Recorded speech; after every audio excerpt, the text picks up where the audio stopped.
Hello! Magandang gabi sa inyo lahat, mga kababayan ko. So, main content tayo. No? Bago tayo mag-start, may mga video na sinubmit sa atin na tulungan nyo nga ako mag-debunk. Next, itong video na to, hindi pala next, unang video. Biglang tumilapon daw yung bike. Panoorin nga natin. Ay, may copyright. Wait lang. So, ito, biglang feeling ko may tali ito. Sumabit somewhere. Feeling ko. Pwedeng sumabit na siya.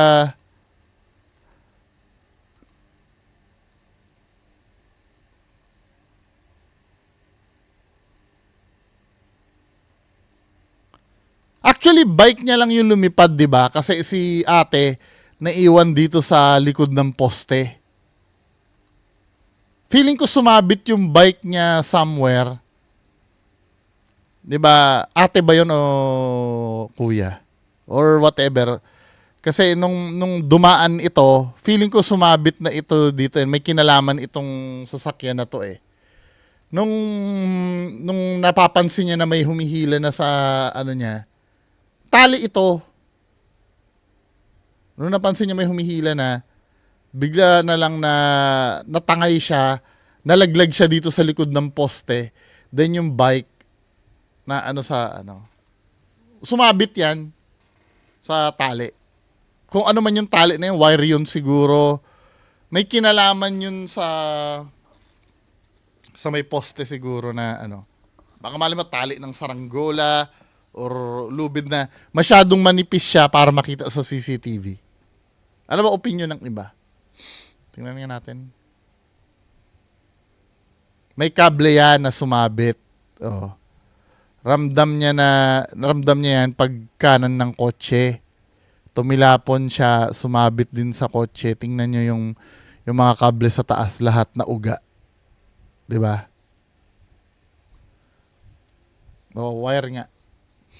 Tingnan nga natin yung umuga yung. Oo, tama, may umuuga nga yung wire sa taas. Tingnan niyo yung wire banda dito ha. Wait lang, i-zoom natin. Sabi ko na yung wire eh.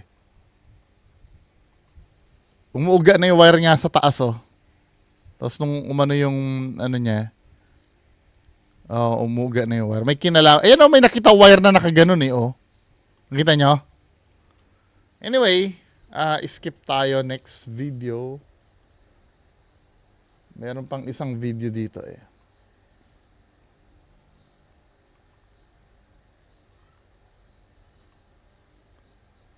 Ito. Ang caption ay ayaw tumigil kakagalaw ng gunting. Tingnan natin. Bakit ayaw tumigil kakagalaw ng gunting? Play natin.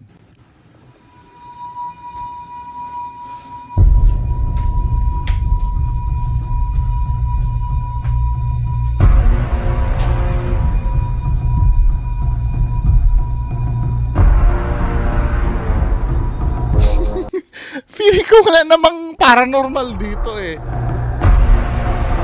Alam niyo yung yung parang yung mga display sa desk na gumagalaw dahil due to imbalance, yung hindi balance. Feeling ko walang to eh.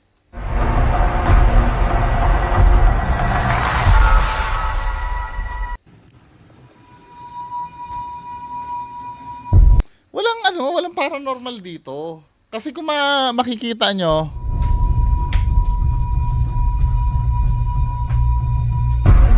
humihina lang naman eh. Pero, hindi walang paranormal dyan.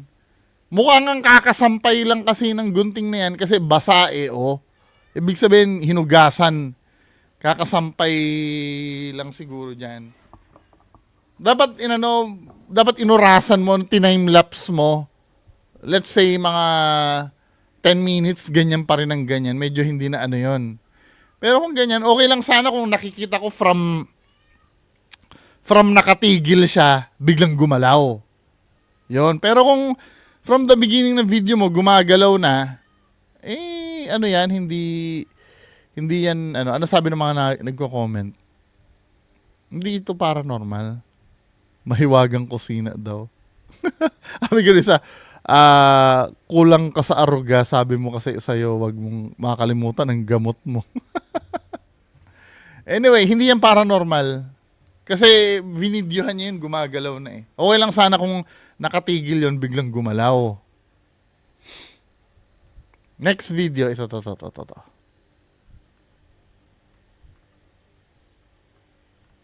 Totoo kaya to? Ano ba meron dito?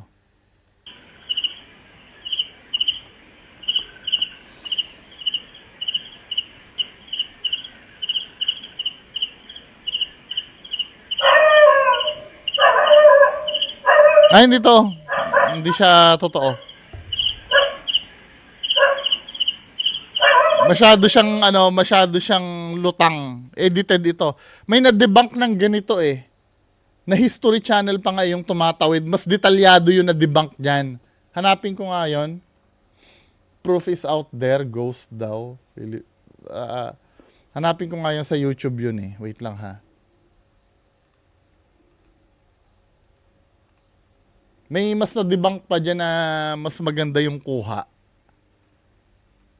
Ayan, cheap ng yung talaga may paa na umaano. Sabi ganun dito.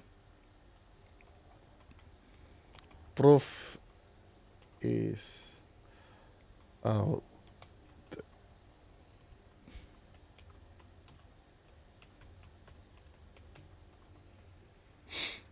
Pakita ko sa inyo ha.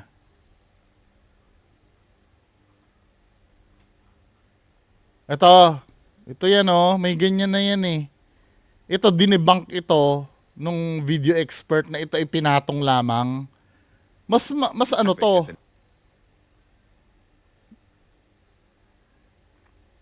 Ayan oh. Mas kapani-paniwala to. What we're witnessing here with these passing cars. Let's see what our experts think. Tama ha, yung analysis nung expert. We turn first to video analyst Mick West. You could certainly understand when someone in the Philippines might assume that it was perhaps... Ayan o, ito nga mas kapani-paniwala pa eh. But the people in the cars can't actually see it.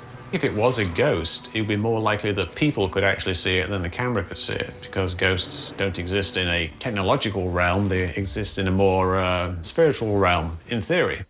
Then what explains why a ghostly figure was spotted in the same Ito naman, location very insekto naman early to. the next morning? Camera, like a small... Wait lang ha. I don't think Insekto, yung analysis nung nung... Michael Primo wonders if the video of a man in traffic has instead been manipulated. In the metadata of the file, as well as on screen with the time code. We have 25 frames per second that transpire. However, when counting the video frames from the surveillance imagery, we were only able to arrive at 7 frames per second. Very rarely is this timestamp different. Diba? Iba yung frames per second nung main video. Kasi mababa ang frames per second ng ng CCTV eh. Kaya minsan pag nanood ka ng CCTV, akala mo yung parang robotic yung galaw. Frames Diba? Ayun o, yun na tumitigil, tinan mo yung movement ng sasakyan. Dito nahuli eh. Yung movement ng sasakyan, di ba tumitigil-tigil, mababa. Pero itong frames per second nitong multo na to, ang bilis niya, smooth yung lakad niya. Pero yung mga environment niya, putol-putol. So ang conclusion dito, 7 frames per second. Very rarely is this timestamp different than what's actually captured in the video imagery. So based on frame timing analysis, did a sufficient amount of evidence for me to opine that this video is manufactured.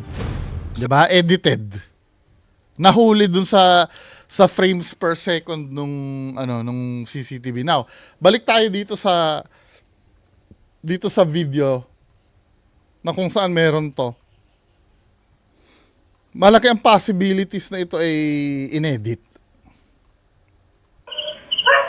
Masyadong smooth siya eh. Nakuha niyo yung explanation ng ang CCTV kasi wala naman tayong pagbabasihan ng dito ng frames per second. Mahuhuli mo 'yan pag may naglalakad diyan kung parang tumitigil-tigil yung naglalakad. 'Di ba? Pero yung ito kasi hindi naman hindi naman mataas ang frames per second ng CCTV ito. Masyado siyang smooth. Tama kung papanoorin mo ha.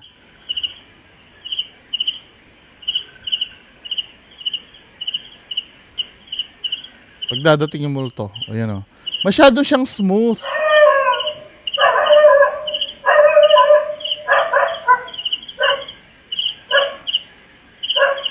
Tsaka kakaiba yung itsura niya. For me, no, fake ito. Hindi siya totoo. Next. Ito na yung main content natin ngayong gabi. Yung sa KMJS, may nagtag sa akin nito yung kagat daw ng aswang. Shout out kay Ma'am, anong name ni Ma'am? Si Ma'am Mollard. Sorry ano ba ang name ni Ma'am? Si Ma'am Mollard.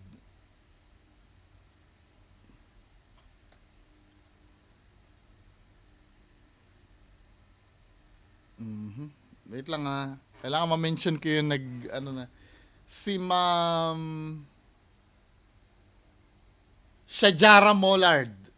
Si Ma'am Shajara Mollard yung nag sa akin.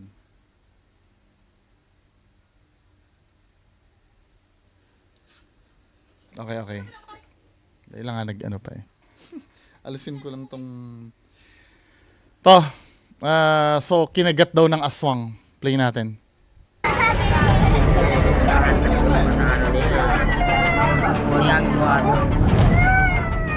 At ang lolo ng bata, nakita raw ang may gawa nito sa kanyang apo.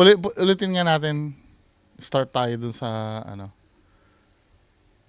dun sa timestamp kung saan kinagat ng aswang. Yan. Hindi magkamayaw ang mag-asawa sa video nung nadiskubre nila na ang mga binti ng 3 taong gulang nilang anak halos mangitim na.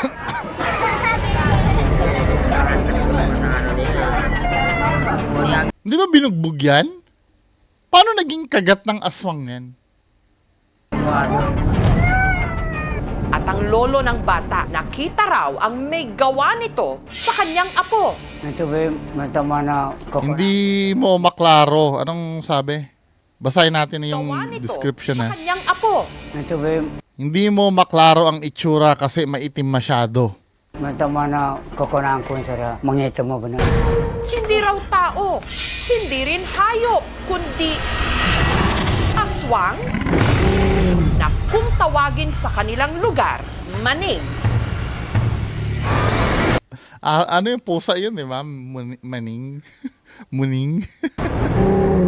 Ang pamilya nakatira sa isang liblib na sityo sa Kabuntalan. Ayan. Kadalasan, dyan sa mga lugar na ganyan, dyan may paniniwala ng aswang Norte sa Mindanao.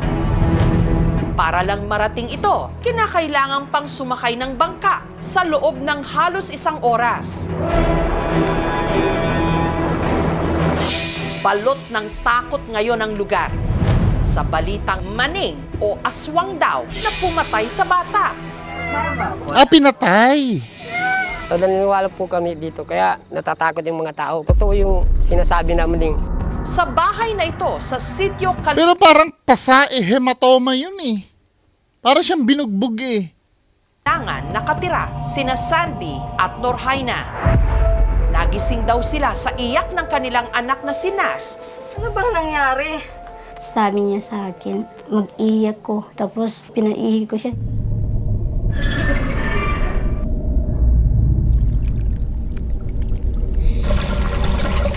Hating gabi nitong February 27, si Norhaina sinubukang bumalik sa kanyang pagtulog. Pero Nay, sakit ng binti ko. Nagaiyak din siya. Sabi niya, ang sakit ng kanyang binti. dahil madilim sapagkat wala raw silang kuryente, humingi na ng tulong si Norhaina sa kanyang hipag. Ang sabi ko, pagkikuha daw yung light kay tingnan yun yung nangyari sa anak ko. At nung inilawan daw nila si Nas, nagulat sila sa nakita. Namaga yung binti niya. Ang mga binti at hita kasi ng paslit halos mangitim na sa pasa. Tudombahan na mga Nung tiningnan ko, kakaiba yung mga pasa niya. na, Pero paano naging kagat yon? Pasa yun eh. Ito, isa pang theory ko, baka mamaya kasi may sakit na yung bata na pwedeng malaria. Hindi ba nilalagnat yung bata? Or dengue.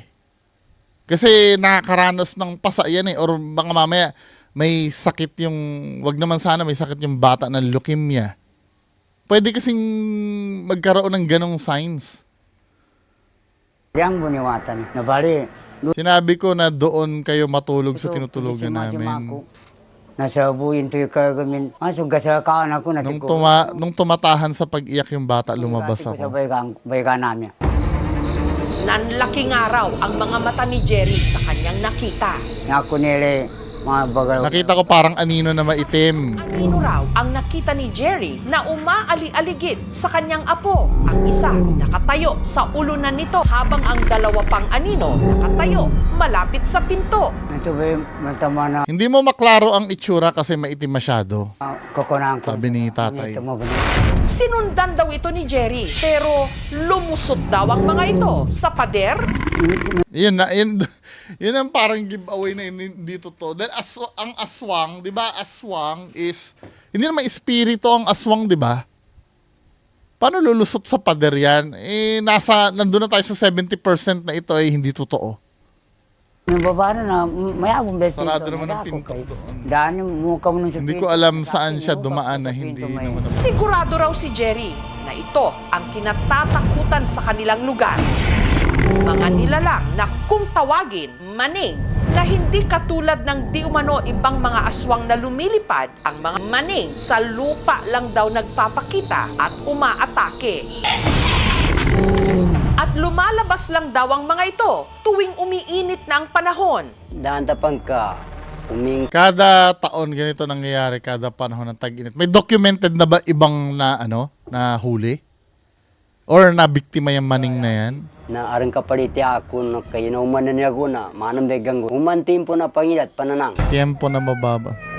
Kutob niya, kaya raw nangitim ang mga binti ng kanyang apo dahil kinagat ito ng maning. Kawawa naman si baby. Dapat dinala nyo na ng ospital.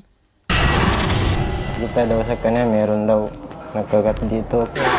Wag daw. Tingnan nyo kung meron talaga. Ba't di nyo padalhin ng ospital yan? Medyo maliliit. Gusto namin dalhin sa doktor. Na pinakapitan niya. Pinaabot pa namin ng umaga bago dinala kasi madilim. Pero dinala nila, no? Pansir, tupang kinita amin. At sa albularyo nila dinala Ano ba? Ay, naku. Ayan tayo eh. Bagay, sa kawalan din ng pera, ano? Pero, dapat i-prioritize muna natin yung, yung medicine. Aba, kahit walang pera, kailangan talagang yun muna ang sumuri dyan. Pagka hindi malaman ng doktor ko anong sakit niyan, saka tayo mag-albularyo. ang bata. Bago may sa... Sabi niya, gumawa... Ano? Ang bata. Bago may Sabi niya, gumawa raw kami ng libid. libre. Bago sa... Yung parang banig na hugis ahas, tapos lalagyan ng bigas. Kuha na Ba naman yan? Banikanaan sa bugas. Pero ang pamilya hindi kumbinsido sa sinabi ng albularyo. Ano ba ang sinabi ng manggagamot?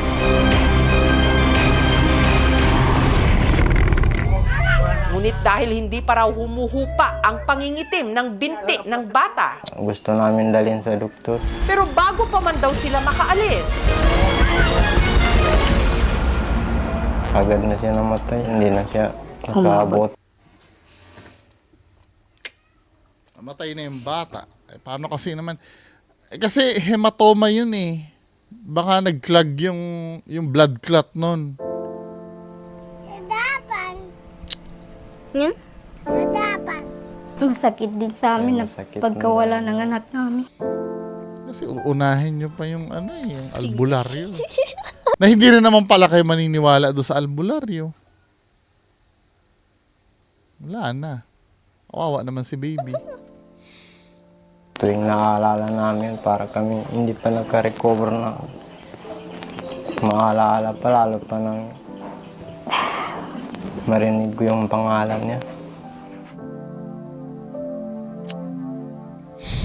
Pero may ilan, duda na Manning ang may gawa nito sa Parang binugbog yan eh, oh. Sa kisara, Kung sa akin lang, hindi ako naniniwala sa ganyang naririnig kaya ko. mapanood kami ito kagina sa akin. Ito may kwenta na, manggulya sa kanya na baduga ko. alinsunod sa kanilang relihiyong Islam. Si Nas, inilibing agad.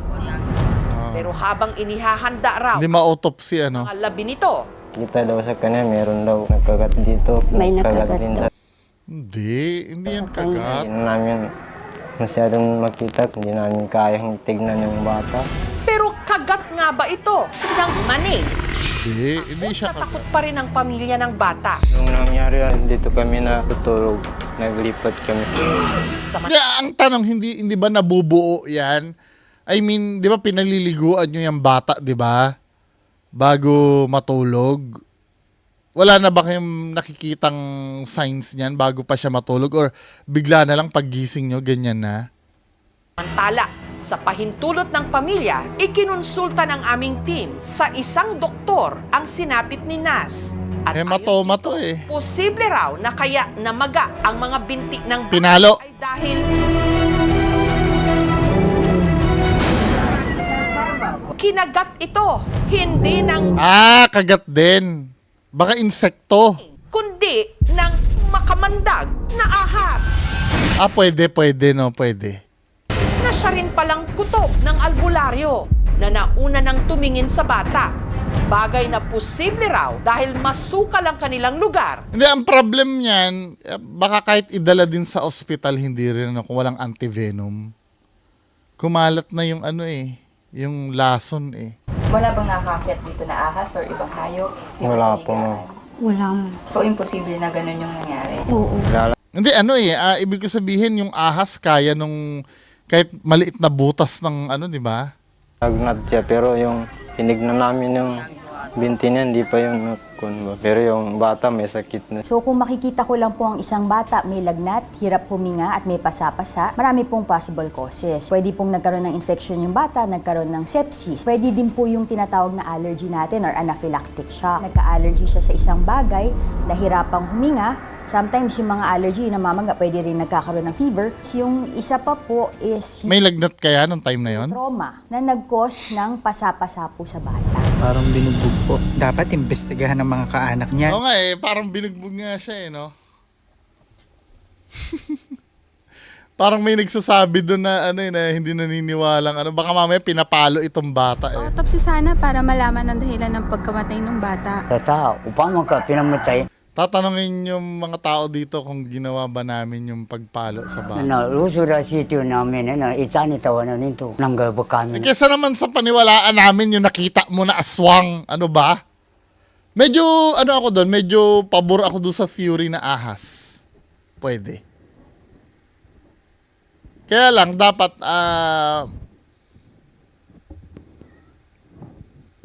pwedeng ahas eh. Or halimbawa kung may lagnat kaya yung bata.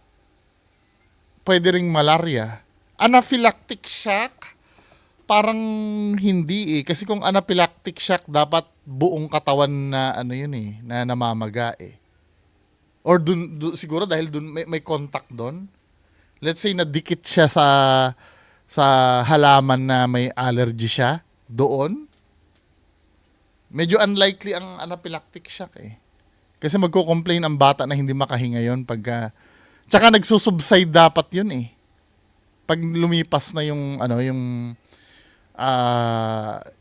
allergy. Kinabuti sa wat. Nano may amarin sira, nyarin itana. Nagalit din kami kay parang sinisisi kami na pinapalo namin yung anak namin. Hindi ko yung magagawa sa anak ko. Wala namang daw po foul play na nangyari doon sa pagkamatay ng bata. Ang pamilya naninindigan na Manning o aswang pa rin ang pumatay sa kanilang anak. Ay, nako. Tatay ko, hindi man yung magsinungaling sa nakita niya. Lalo na kung apo pa niya namatayan. Wala ganyan talaga tayo. Hindi natin may imbestigahan talaga yan.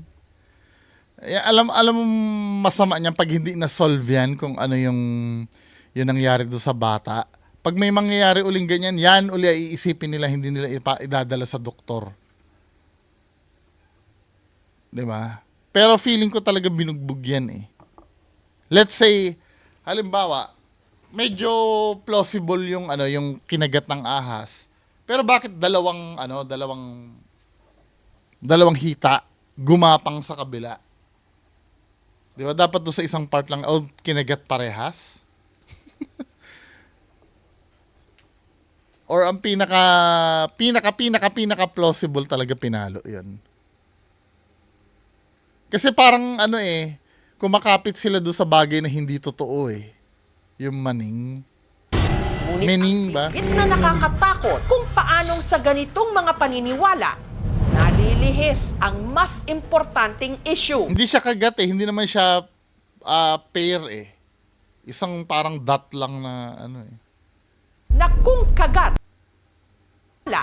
nalilihis ang mas importanteng issue na kung kagat o kamandag ng ahas nga ang may gawa ng mga pasang ito, paano sila makakaligtas kung nasa liblib silang puok kung saan oras ang kalaban at hindi aswang para mabuhay?